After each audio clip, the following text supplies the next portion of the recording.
Good morning. Could people please take their seats now?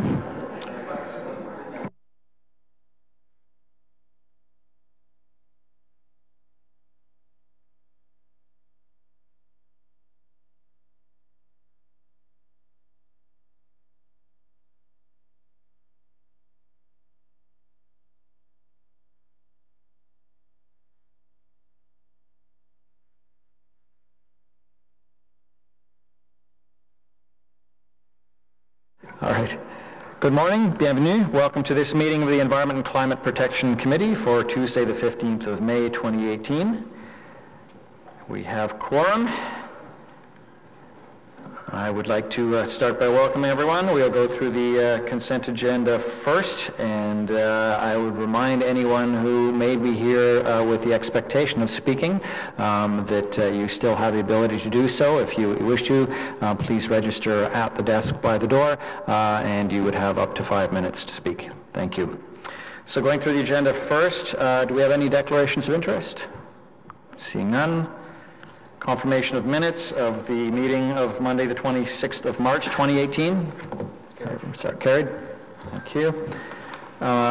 Communications, I would usually just say received, but Councillor Brockington's indicated he would like to lift to the agenda for a few questions this item, collection of recyclables in city parks and city festivals.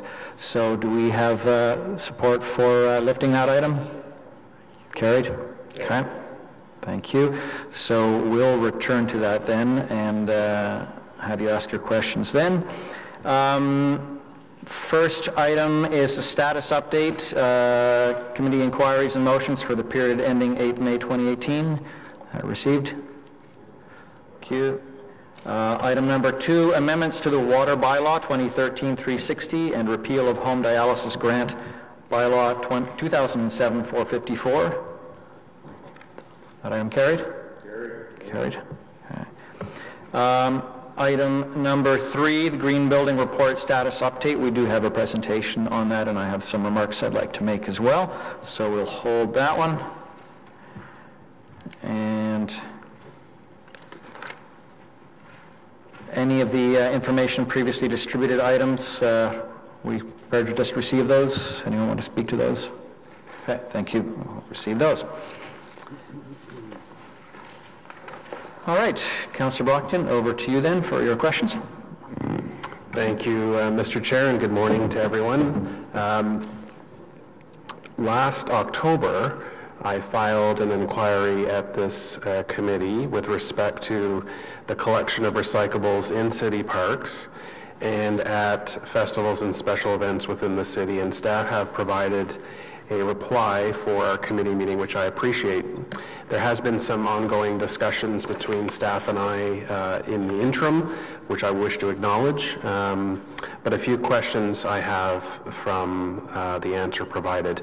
So the first part with respect to city parks, city staff have provided some comment on their pilot project that occurred last year in the city parks, which wasn't overly successful, particularly due to the location of the carts. The program's expanding this year in 50 parks, and my first question is, how are we going to ensure that it's more successful this summer? And do you have a new, like a waste bin? I'm just thinking of bins that are used in Toronto where they're very distinct as to what goes into each category, which avoids the contamination that you've listed here in your report. So how is this year going to be different than last year? Chair, on the first question, the pilot last year, we tried to leverage our curbside collection vehicles, so the bins were located more at the perimeter of the park. And we didn't find that successful because, of course, all the activity where people are consuming things and want to recycle is interior to the park. So the design of the pilot this year is to co-locate recycling containers with garbage containers inside the park and ensure that those containers stay side by side by locking them down so that the garbage container can't be moved, so that people have a clear choice. On the bins, we will be piloting different types of bins, and I think the way forward is to restrict the access for the recycling bins and then allow the access to the garbage bins a little more available. But also couple that with very clear instructions on what goes in each. And I will say, as committee knows, next year we will have dog waste in the green bin program, so we're gearing towards next year where residents can deposit their dog waste in the organic stream. And so that'll be something we'll be looking at, but getting ready for that, part of the purpose of the pilot is to do a full waste audit of everything that's going into the park so we can better understand the types of material we're going to be dealing with. So in a large park like Mooney's Bay, it's about 80 acres, had one recycle bin at the pavilion. How will Mooney's Bay look this year, just as an example? Chair, I don't think we'll be able to fully cover a park like Mooney's Bay. It's extremely high use and, as the councillor noted, a large park, but we will certainly have more than one location for recycling bins, so we'll smatter them throughout the park where they make sense and probably at the areas where the most usage is. Thank you for that. And my other question, Mr. Chair, is regarding the special events and festivals. So what authority does the city have to mandate or make it a requirement that festivals and special events have this on site? Chair, I'll ask legal counsel to answer that question. Mr. Chair, we can add that as a condition of the permit for the event, and we can look to the bylaw to see if we need to have any consequential amendments. Sorry, I didn't hear that. Just can you repeat that, please? Yes, Mr. Chair, we can look to see if we can include that as a condition of the permit for the event to ensure that waste management is part of that. And also we can look to the bylaw to see if we need any consequential amendments. Thanks. In the staff reply, there's some provincial guides or information that has been prepared that it looks like we make festivals aware. I mean, I've sat on many seat meetings because of the number that are in my ward, and although the location of waste and recycling centers is noted on their site plan, there really isn't a great conversation about I won't use the word requirement, but the strong desire to ensure that they all provide this. It just seems odd that in 2018, we would be permitting festivals or special events, which many generate a lot of waste and not have a requirement to recycle on site. And so I would really like to work with staff to get the city moving in that direction, even though we may not have a legal authority or responsibility, but that we highly encourage them. And even if we have to help with pickup, I don't know if that's possible, but we really need to make it clear as part of their guidelines for a special event that recycling is a must. So anyway, I appreciate the staff reply to my question, but I want to work with staff to going forward to ensure that these special events, not just in River Ward, but across the city, are, as a mandatory requirement, providing recycling and even e-waste, organic waste if possible. So thank you, Mr. Chair. Thank you. I've got a few follow-up questions myself. It wasn't quite clear to me from the answer from legal whether we will look into whether we have that authority or if we know if we have that authority. Could I get some clarification on that, please? Yes, Mr. Chair, I'm of the view that we do have that authority. We do have the authority. All right. So then our next step would be to work towards making it mandatory, if that's the will of a committee and council. I am interested in with this pilot then, Mr. Wiley, should we find that the interest in people going to parks is quite strong and they're actually doing their best to put things in recycling, and actually, as I've seen in some cases, the response is so strong that it sort of spills over for the right reasons. Would we have the capacity to increase collection frequency or number of containers, or just wait till the end and sort of prove that people would like to do it, but actually it failed in the sense that it was at overcapacity?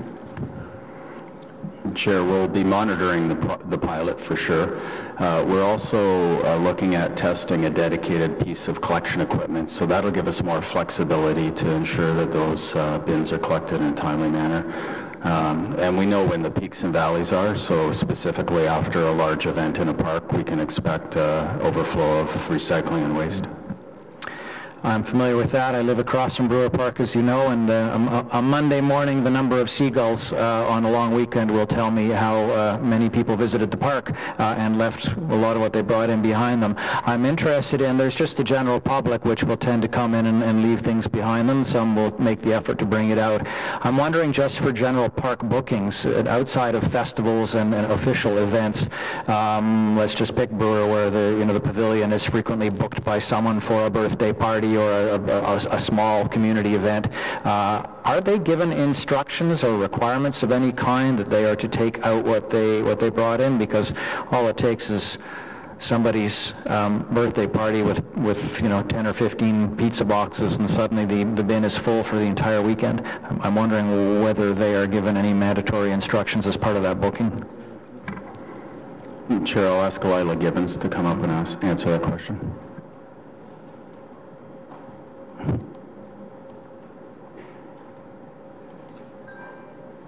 We're working closely with Recreation and Culture, the allocations office, on providing recycling bins through their permitting process.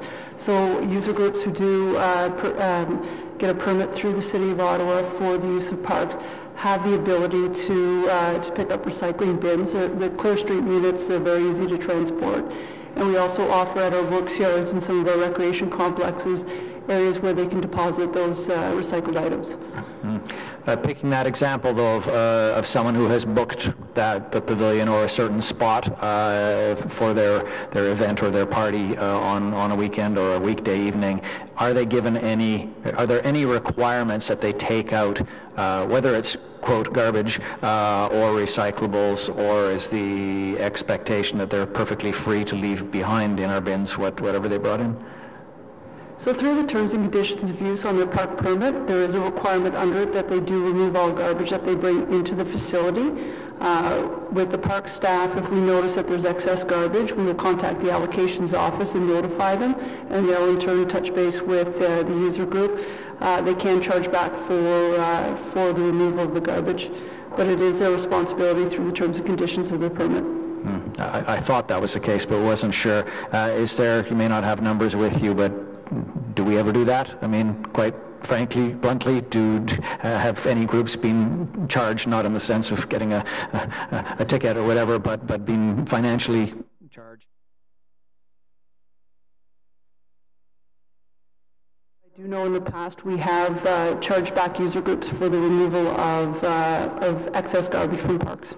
Okay. I'd be interested in getting that afterwards, some numbers on how often we've done that, because I certainly do see on some occasions really, first event on a Saturday morning, completely overflowing bins, and there's the capacity for an entire long weekend, and something we should be aware of and acting on. Thank you. Any other questions on this item? All right. Do we receive this? I suppose we already received. End of item. Thank you.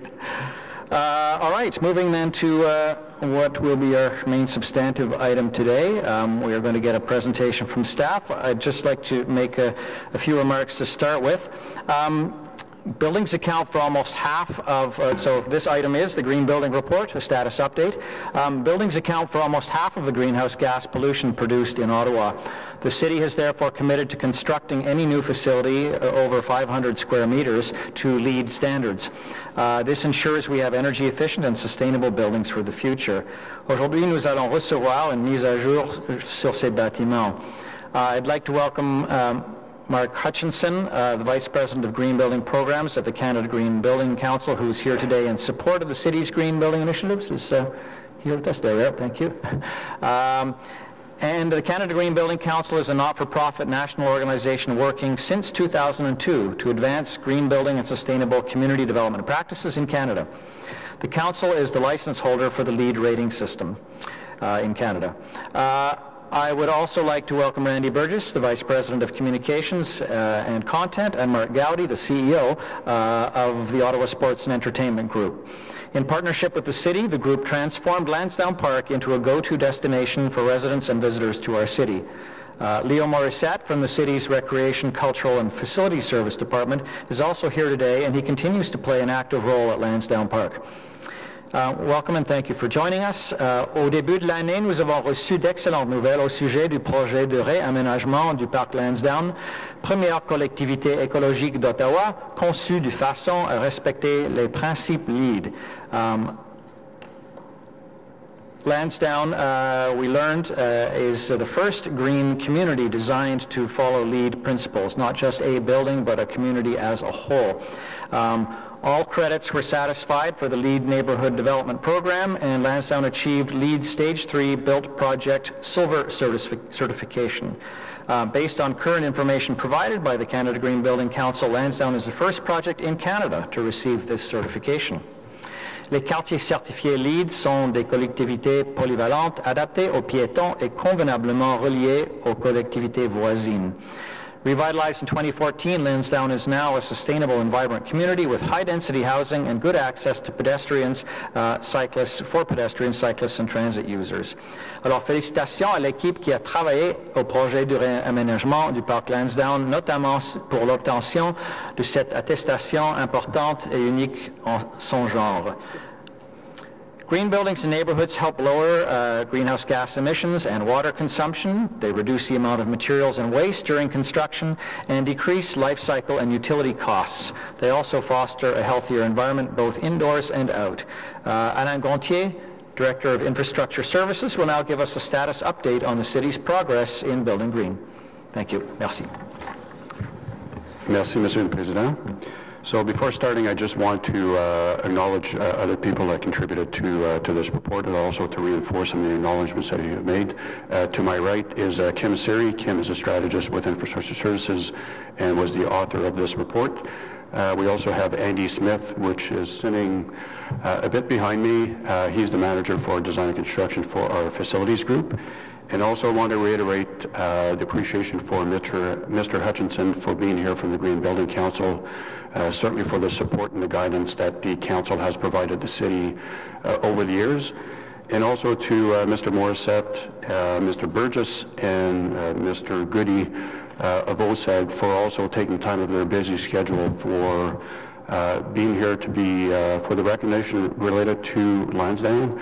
And certainly for making Lansdowne a true sign of leadership and success in terms of when we're looking at public-private partnerships in the city.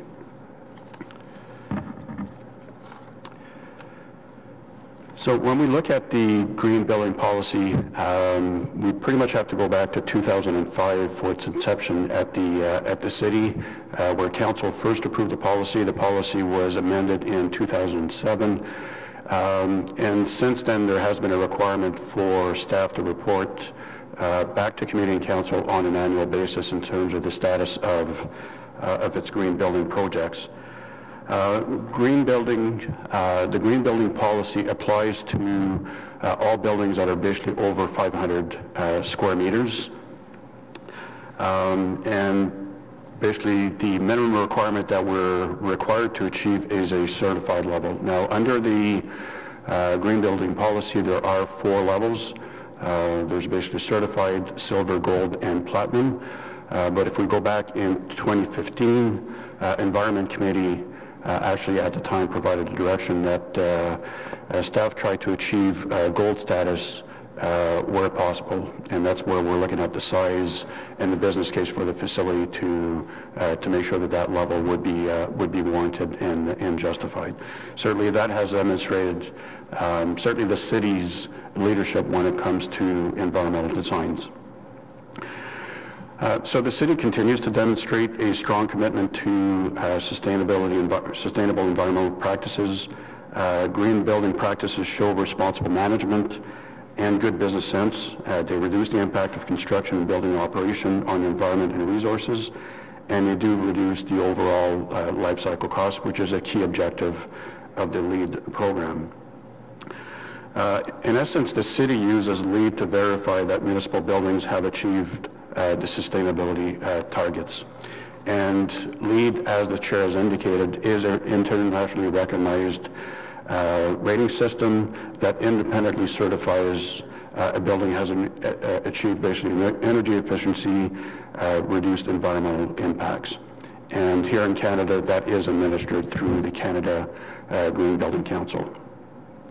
So as I mentioned, the city started to apply LEED in 2005, and what we've seen is since that time is really a level of maturity both in terms of our industry, whether it's the construction industry or the consulting industry, in terms of the application of sustainable environmental practices, especially in terms of our building construction.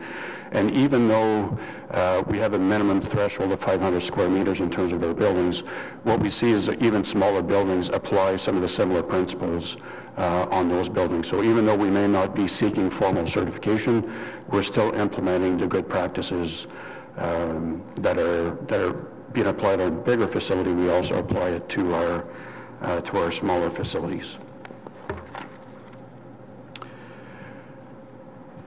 There's certainly a number of opportunities when it comes to LEED buildings. One of the pieces that we're often asked is basically the cost implication of achieving different LEED certifications.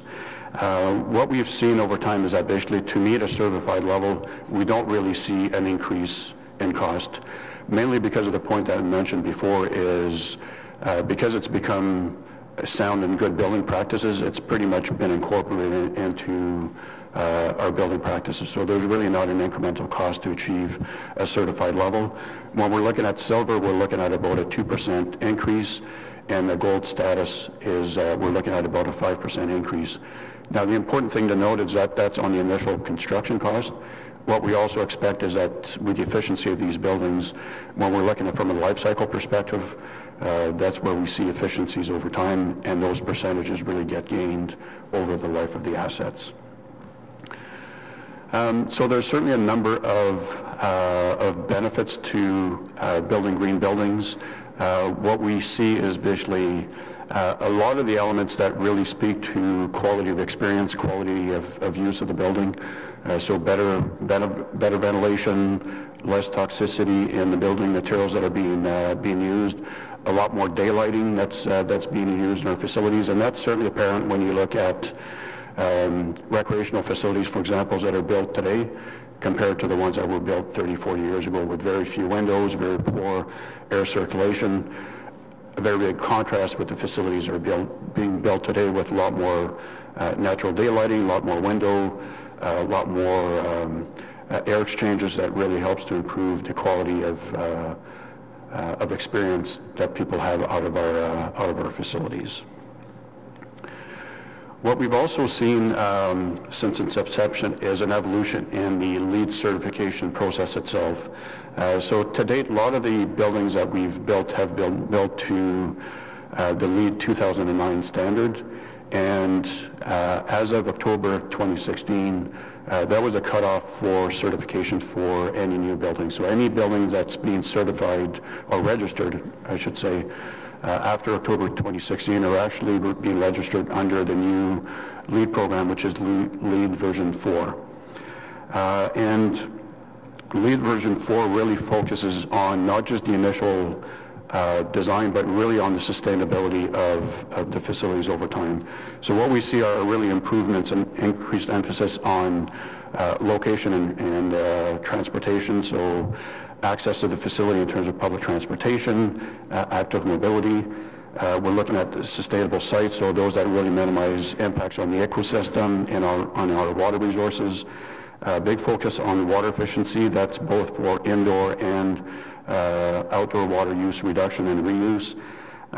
Focus on energy and atmosphere, so a focus now on building energy monitoring to make sure that if we're designing facilities to meet a certain objective, that we actually have monitoring in place to ensure that over time that we are meeting those requirements. And those are elements that we're integrating into our facilities, and over time we'll be able to provide a bit more reporting on those elements. Material and resource, really looking at a life cycle approach to the materials that are being used, really looking at locally sourced materials to try to minimize transportation impacts. And then the last one is the indoor environmental quality, the elements that I spoke to in the previous slide. So it's not just about building a green building, it's also building one that really improves the quality of experience in our facilities. So as I mentioned in a previous slide, a couple of notes is that we do target gold where we're able to demonstrate basically the business case is warranted. We're also applying now in our buildings basically the new LEED version 4 requirements. There are still a few sites that were registered under the old 2009 system that because they were too far advanced, will continue under that process.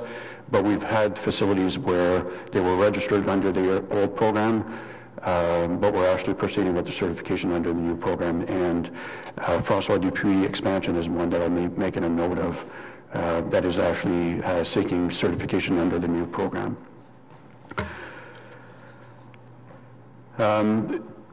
Because these are new requirements, and even for the Green Building Council, they're gathering more information in terms of feedback from the industry. We'll continue to work closely with the Green Building Council in terms of ensuring that we're appropriately applying the standards to our building, and that we can ensure that we get the greatest benefit out of the updated standards. When it comes to LEED, basically we could say that the City of Ottawa is a leader when it comes to the application of LEED and green building construction, and we certainly share that spotlight with 5 other Canadian cities, be it Calgary, Edmonton, Vancouver, and Montreal. And later on, we'll be pointing to, probably in a number of occasions, Lansdowne. Lansdowne is the first one that's actually being recognized as a neighborhood development, and I'll provide a bit more detail shortly.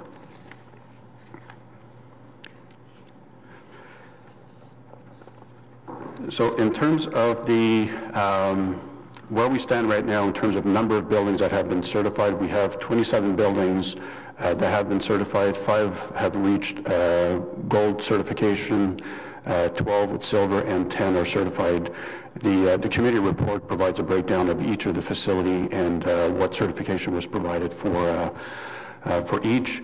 The latest one to receive certification was the Metro Recreation Complex, and we received the silver certification in 2017. And we also have 6 facilities that are built that are currently going through the certification process. And we're hoping to have an update on these facilities as part of our 2018 update. And the projects that are listed on the screen are the ones that are going through the certification process, and I will highlight some of them shortly in my presentation. So a couple of projects that we want to highlight. The first one is our beautiful Ottawa Art Gallery that recently opened on April 28th to great fanfare. It is another sign of a true public-private partnership in terms of really improving the quality of experience when it comes to cultural space in the city. When we look at the public space for the art gallery, we're literally looking at a partnership with the arts community and with Ottawa U in terms of the black box theater, additional classroom. The certification level that we're seeking for the public space of the art gallery is silver, and we will be going through the certification process, and we'll be reporting on the status of certification in a future update. Certainly the pièce de résistance is the Lansdowne Park redevelopment project. So the great news that we received a little over a month ago is that Lansdowne was the first neighborhood development to receive a level 3 certification. So under a neighborhood development speaks not just to the private component, it speaks to the entire development. So when we're looking at neighborhood development on this site, we are looking at both the private and the public sector components. The neighborhood development is certainly a more stringent process. It has 3 levels. To date, the city had achieved level 2, as a number of other municipalities across the country have. There's about 12 municipalities across the country that are going through the neighborhood development process. But Lansdowne is the first one that actually achieved the final step, the third and final step, which is the built form. So it's the constructed facility, and we're certainly pleased to be able to report on this fairly significant success, and certainly want to acknowledge again the contribution from OSEG in terms of being a partner in that success.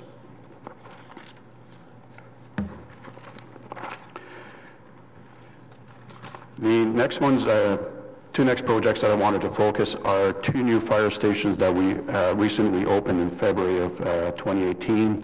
Fire Station 36 is located on Sayreville in Beacon Hill, Sayreville Ward, and Station 55 is located on Portobello Boulevard in Orleans in the Cumberland Ward.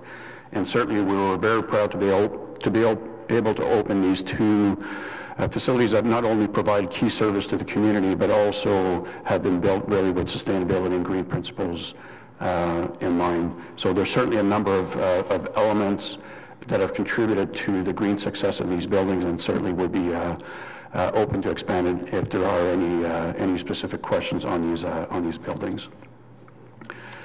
The next one that I referred to in my presentation was the Francois Dupuis Recreation Center expansion.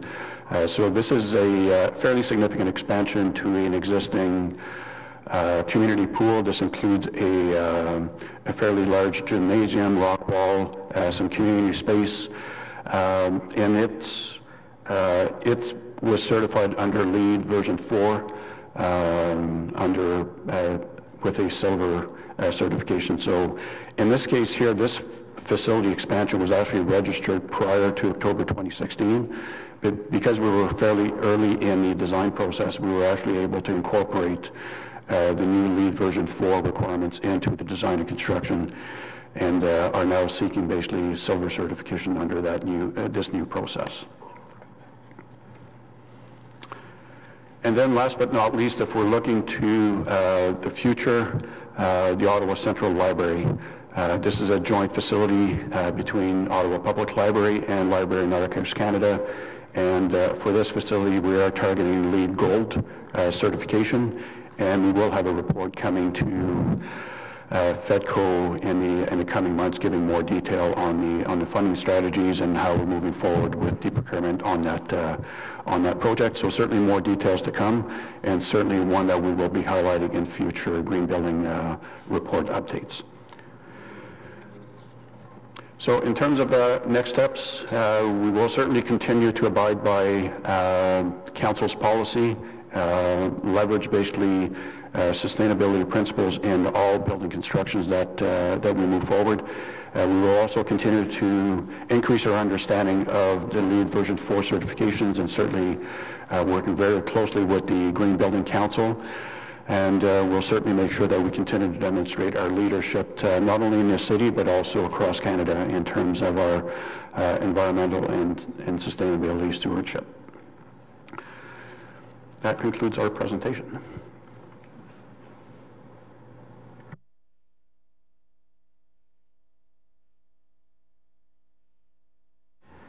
Thank you very much. Councillor Brockton indicated he had questions. Anyone else who might like to? Please let me know. Go ahead. Thank you, Mr. Chair, and thank you to staff for your detailed presentation.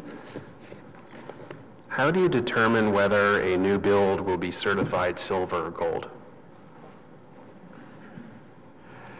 If we go back to 2015, the direction that we received from Environment Committee, we start with trying to target LEED Gold. And if we see that the business case is difficult to achieve for LEED Gold, then that's when we would be looking at LEED certification. So we look at the type of facilities, the size of facility, its function, and also our ability to be able to achieve the required certification, and that really forms the basis of our decision. But I think what's important to note is we always start with LEED Gold as our starting point. Excellent. Can you just confirm there's no provincial requirement on municipalities to do this? This is voluntary because it's the right thing to do? I'm not aware that there's any provincial legislation that requires this. This is basically a good practice. For existing buildings that are bleeding hot air, cold air, depending on the time of year, costing us a lot of money to maintain, is the plan to retrofit these buildings when they come to the end of their life cycle, or are we taking more proactive steps in existing buildings to address roof issues, HVAC systems, before they come to the end? Because there are obviously cost savings that you've identified by going to this type of certification. How is that being tackled? I completely am on board with new builds, but there's probably many existing city facilities now that are costing us a lot of money because they have very aged systems in them. So what's the plan in that regard? Absolutely. So as I mentioned, there's 27 that have LEED certification, and we have hundreds and hundreds of buildings. So we work very closely with Mr. Morissette's group, with the Building Energy Efficiency Management Group. They basically look at the performance of buildings, and they do undertake basically upgrades and modifications on component levels to really try to improve the efficiency of the building. When we're looking at renewal opportunities, we also work closely with Mr. Morissette's group to make sure that as we're upgrading and renewing a facility, we're also trying to address basically areas where there have been energy concerns. So whether it's in terms of roof material and designs, in terms of heating and ventilation, basically building envelope, those are elements that we certainly try to incorporate into all of our retrofits.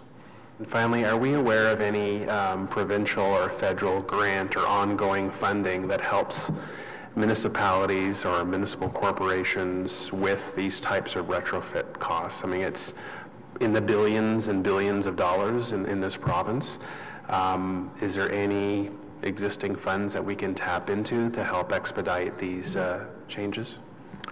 Yeah, I'll start, and maybe Mr. Wiley or Mr. Morissette can pipe in. If we look at the Building Canada funding, the Building Canada funding, for example, had three main pillars. Basically, one was around public transit, one was around cultural recreational facilities, and one of them was around green infrastructure.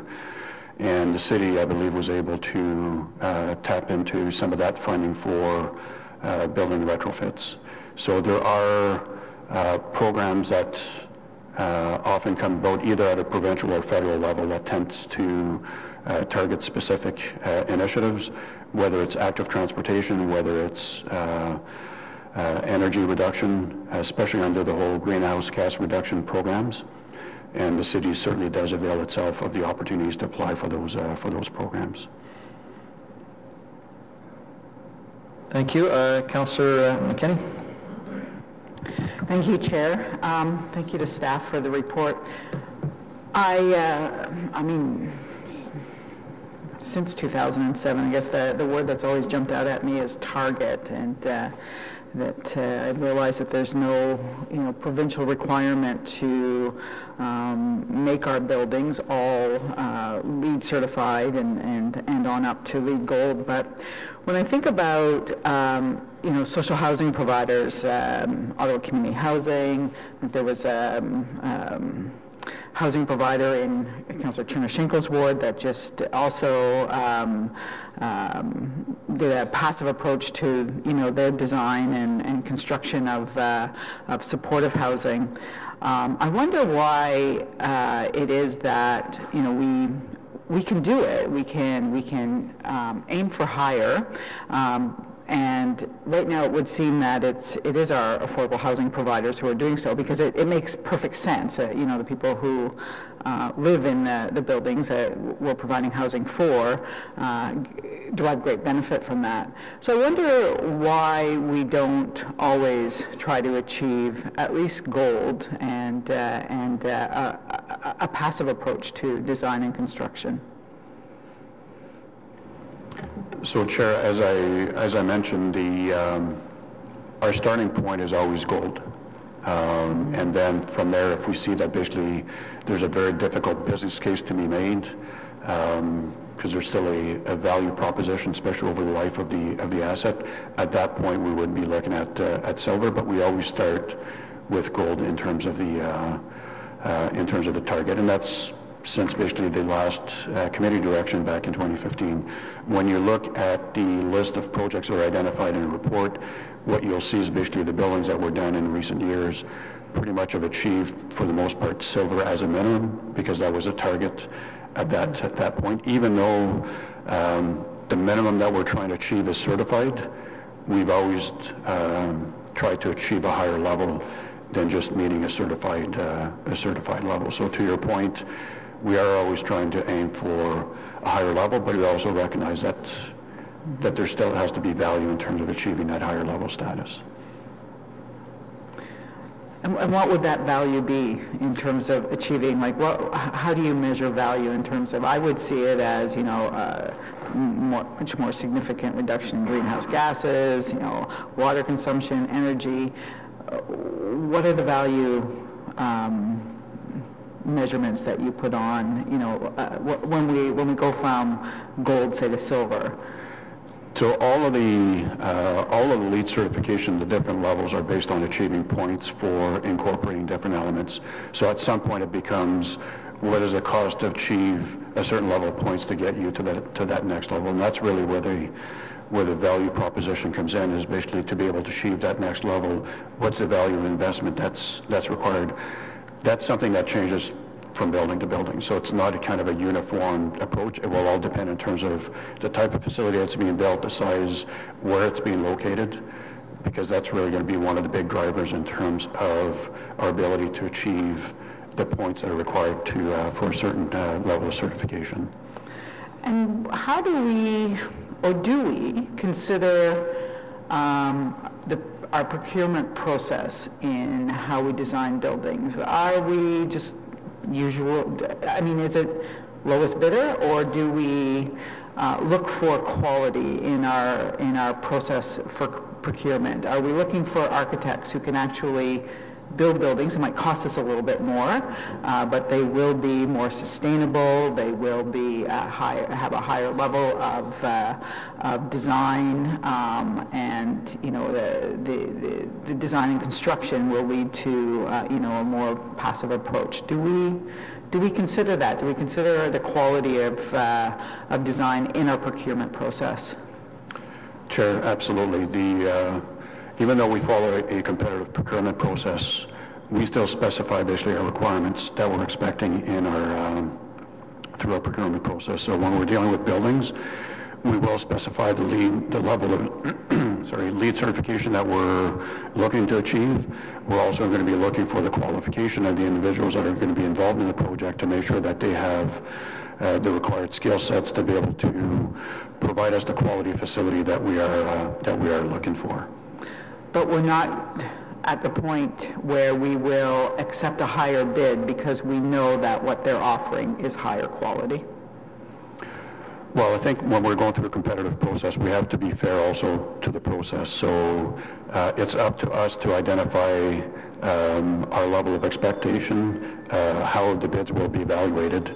And then when we evaluate the bids on your ability to meet those objectives. If we're looking for a facility that may require a higher standard, then that's something that we would be specifying to make sure that basically we're providing everybody with a fair and equal opportunity as part of the process. But as you stated, sometimes that level will come down depending on cost or ability by that architect or developer to actually build the building. Is that correct? Yeah, and certainly if we look at two elements of our procurement process, when we're procuring our consultants, our architects and engineers, there is definitely an opportunity to build in additional points for quality of design, quality of approach, because those services are largely based on quality of service. It's not just about price. When we're dealing with the procurement for the construction, that's more of a competitive bid process, so that's where it's important to identify what our designs are expecting to deliver what we want built. But to your point on the design piece, very much there is an opportunity to provide points where we're getting higher quality of design through the teams that are being advanced or provided. And just a question under the LEED version 4. I know that it's probably, it's still pretty new, but one of the components of that was a sustainable site. What does a sustainable site look like? Do we know that yet? Or? Well, sustainable site is really looking at minimizing our impacts on the ecosystem of the site, minimizing our impacts on the water resources of the site. So it's really taking more of a holistic approach to the site itself and not just the building itself that's being constructed. Excellent. Okay, thank you very much. Councillor Lieber? Thanks. Question for you with respect to energy sustainability and the LEED standard. I note that one of the criticisms that the Environmental Stewardship Advisory Committee has had of our policy is that energy and renewable energy is not a core feature of LEED. Taking a quick look at LEED 4, version 4, it looks like there is much more of an emphasis on both producing and using renewable energies in order to achieve certification. Does that mean that we are automatically going to be moving in that direction, or are there choices that are still going to have to be made by the city in terms of getting us to a more sustainable energy approach to city facilities? So, Chair, you're correct that LEED 4 provides probably more of a holistic approach when we're looking at a green building, and there is an increased focus on energy. How we can achieve those energy efficiencies, there are certainly different options that are available to the city, but I would say there is definitely a good component in LEED that speaks to energy efficiency. I think and this was discussed at the environmental stewardship, is when we're looking at LEED also provides more of a holistic approach to green building. Energy management is certainly an important element. It's not the only element. So it's really trying to provide a broader perspective around when we're talking about green building. It's around talking about the siting, it's talking about the access to the facility in terms of active transportation, public transit, the materials that are being used that will reduce the impacts on the environments and on the users. So I would say it is an important element. It's not the only element as part of LEED 4. LEED 4 just basically broadens that focus. Okay, so we would be still able to achieve LEED certification without a really strong focus on renewable energy sources moving forward, unless we made that a part of our mandate? I would say that in the LEED certification that we've put forward, energy efficiency has always been part, an integral part of. So obviously there's energy efficiency, but I take a look at the energy and atmosphere component of LEED 4, which speaks specifically to using and even producing renewable energies as part of the certification process. Mm-hmm. What I'm hearing, I think, from you, though, is that we can still achieve LEED certification without necessarily the benefit of the points that would normally be associated under LEED 4 with those certification criteria?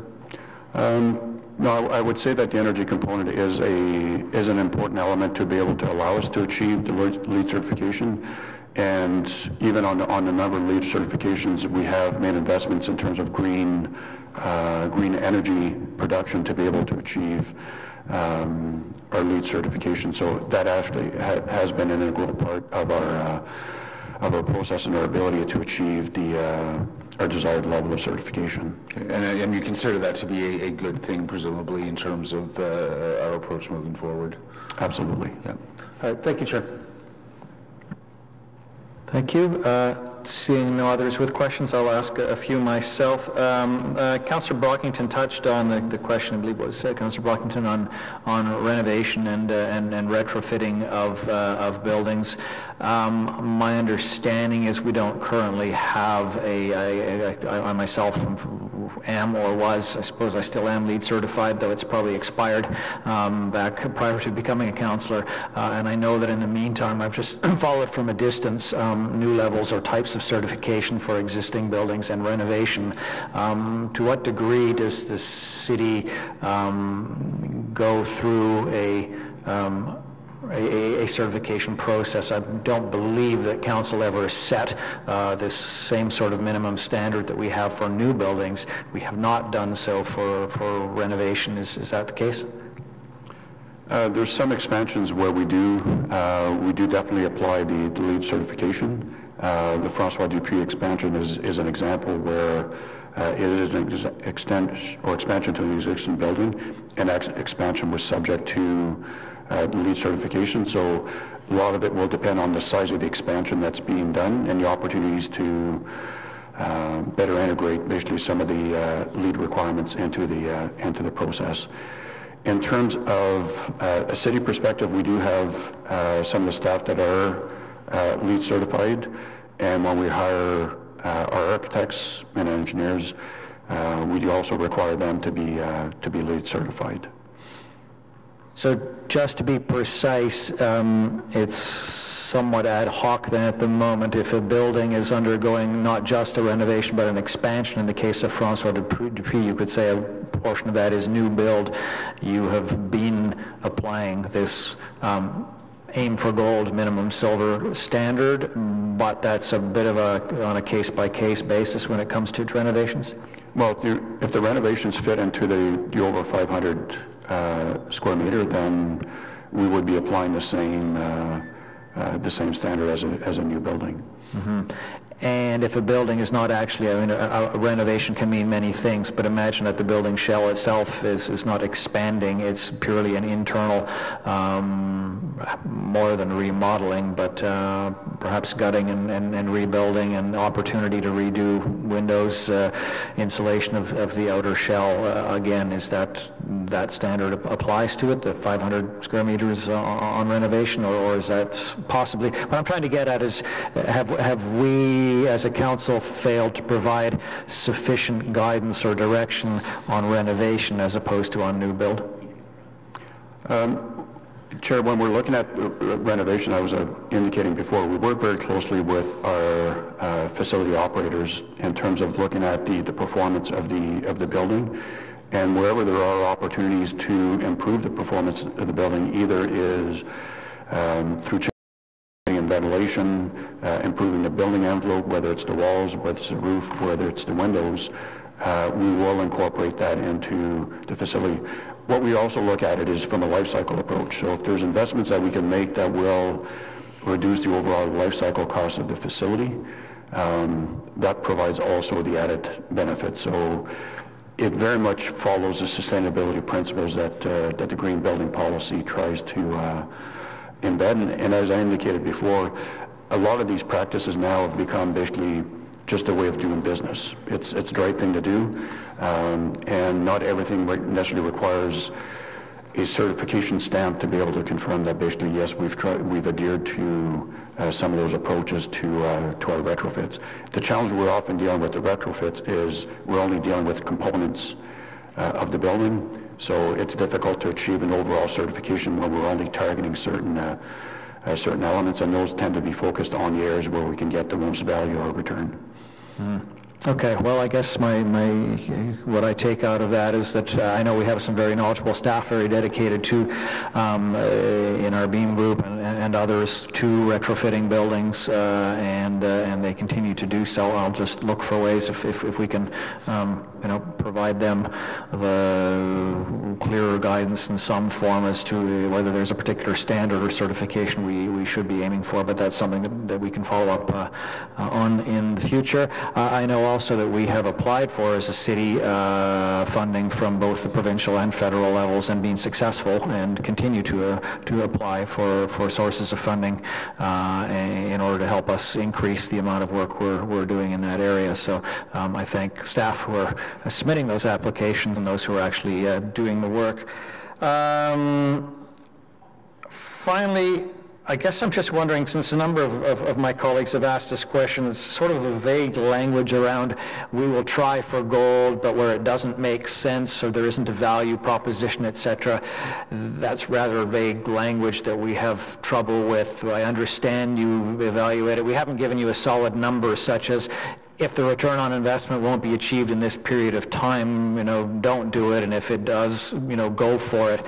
Can you give me a few examples of types of buildings or recent projects where you might have decided it wasn't worth aiming for gold because of the nature of that facility? Doors and windows are open all the time for some reason, or I guess I'm just wondering, is there an example you can think of where we would not have pursued it, and why, what the criterion might have been for ruling it out?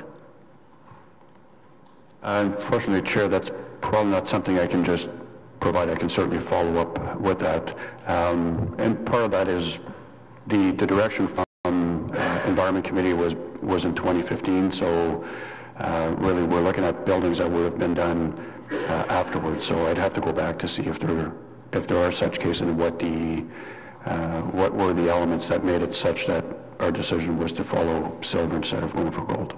Okay, I'd appreciate getting that. I think the rest of my colleagues would too, because there has been that sort of that vagueness around why we don't sometimes pursue it, and to have a clearer understanding of what might trigger that decision, whether it is purely a financial return or not being worth it in a sense for a certain kind of building that may have constant air leakage or energy leakage anyway.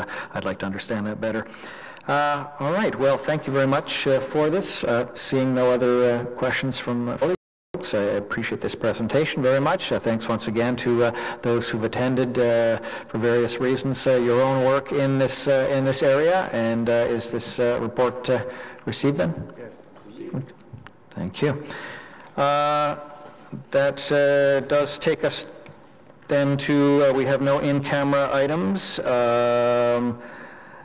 Notices of motion, I have one myself. Actually it is a motion where we need to suspend rules of procedure in order to advance this.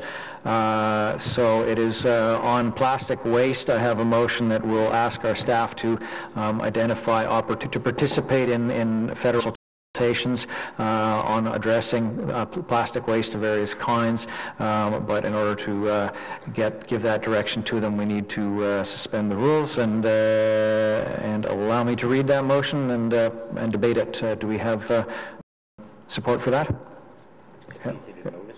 It is a motion where we need to suspend the rules of procedure. So we have approval for that? Yep. Okay. Thank you. So I will. Reasonably short. I will read this motion since I believe it was circulated in advance, but for those who may not have had a chance to read it.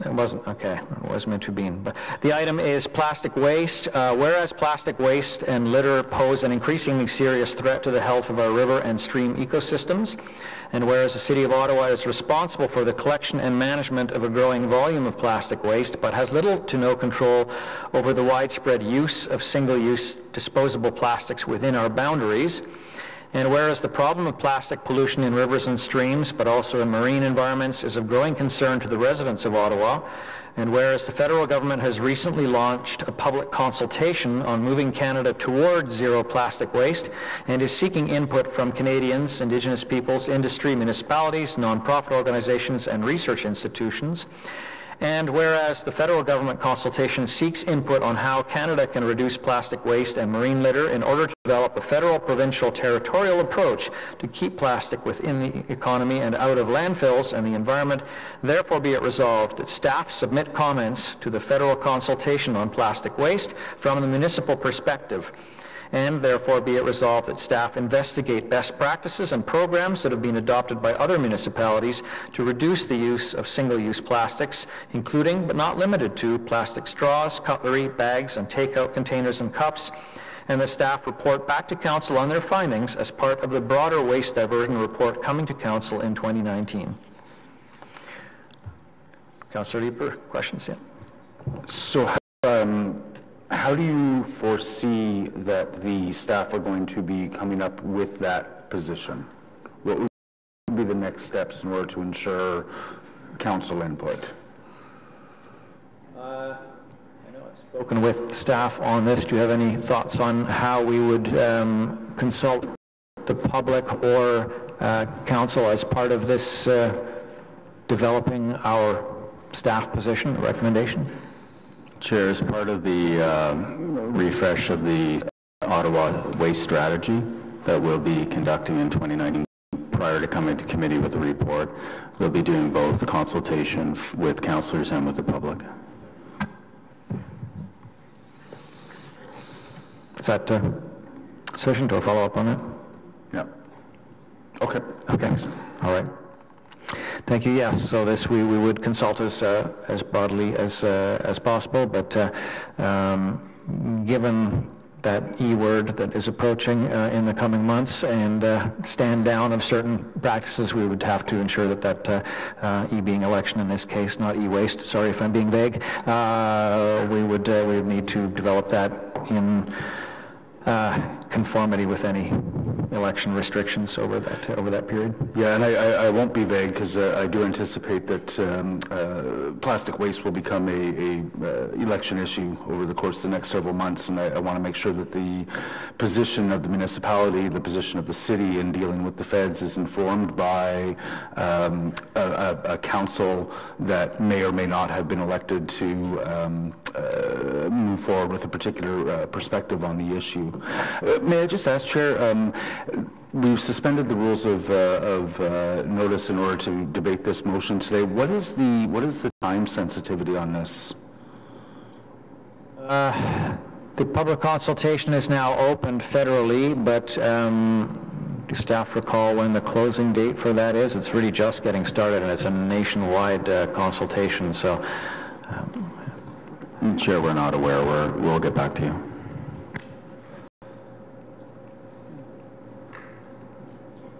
So I appreciate that lack of an answer on that might be something that we would want to have at least in time for council with this motion. Okay. Yeah. May I just ask, Chair, I'm sure there'll be other questions, but if we, before voting on this, if you could just give us a few minutes just to read the lengthy motion sure, carefully please. Before voting on it. Thank you. Go ahead, Councillor Brockington. Yep. I think, I mean, I'm open to what's being proposed today, but I think what will help this committee and all members of council before it gets to council is to understand what the federal mandate is of this consultation.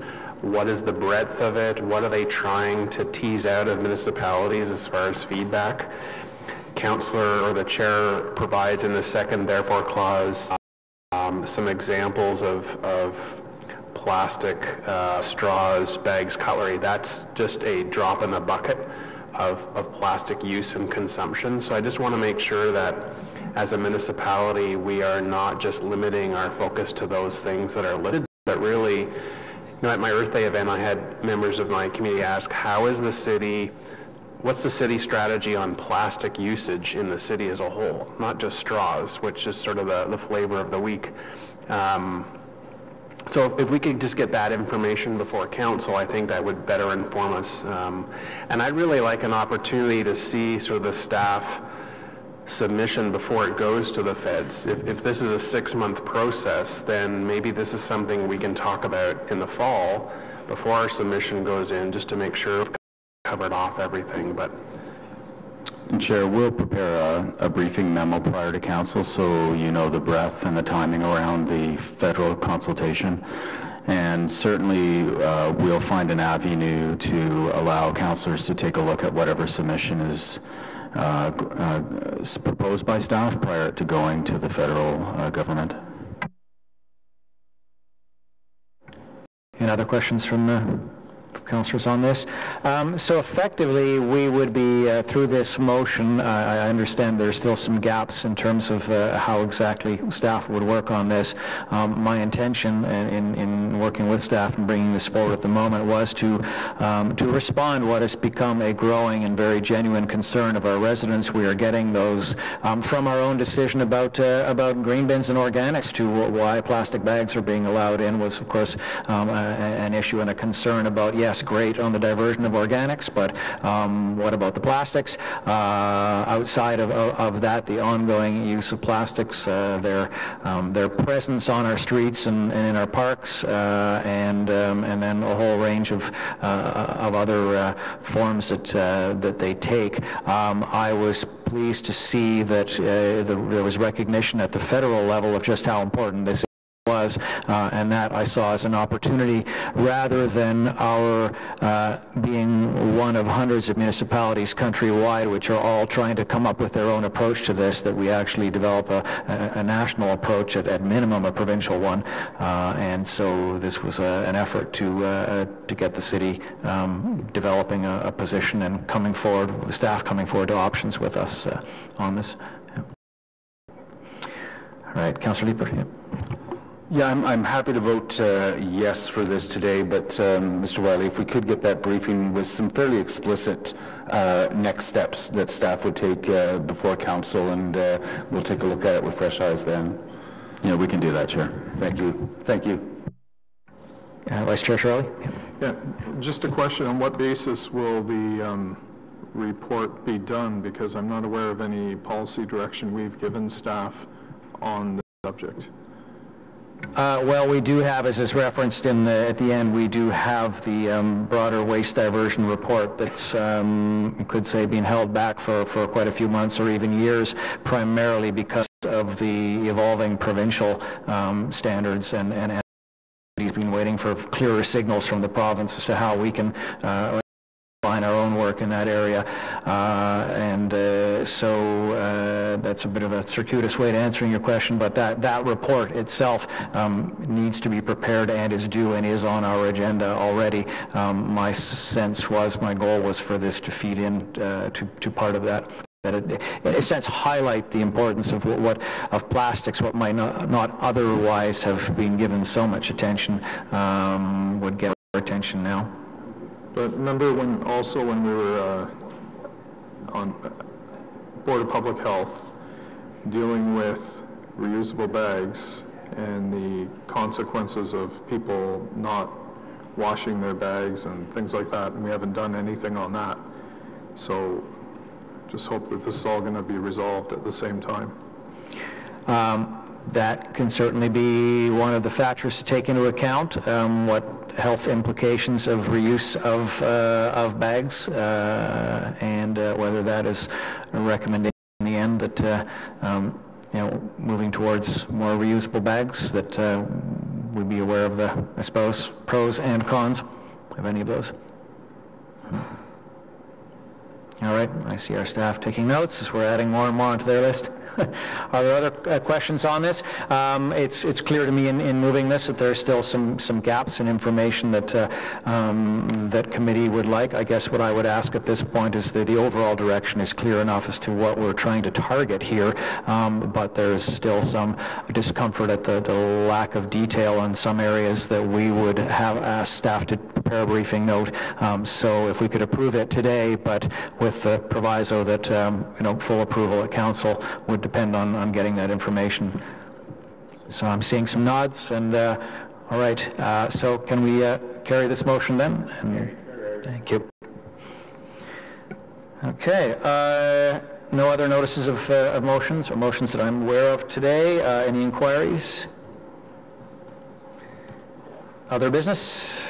Seeing none, adjournment. Thank you very much.